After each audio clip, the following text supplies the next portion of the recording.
Coffee হাউসের সেই আড্ডাটা আর নেই, আজ আর নেই। কোথায় হারিয়ে গেল সোনালি বিকেলগুলো সেই আজ আর নেই। লা লা লা লা লা লা লা লা লা লা লা লা লা লা।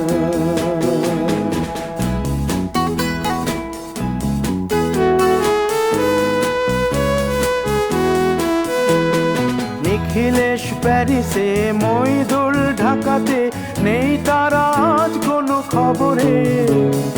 গ্র্যান্ডের গিটারিস্ট গোয়ানিজ ডিসুজা ঘুমিয়ে আছে যে আজ কবরে।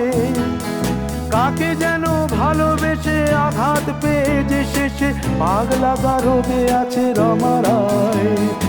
অমলটা ধুকছে দুরন্ত ক্যান্সারে, জীবন করেনি তাকে ক্ষমা। কফি হাউসের সেই আড্ডাটা আর নেই, আজ আর নেই।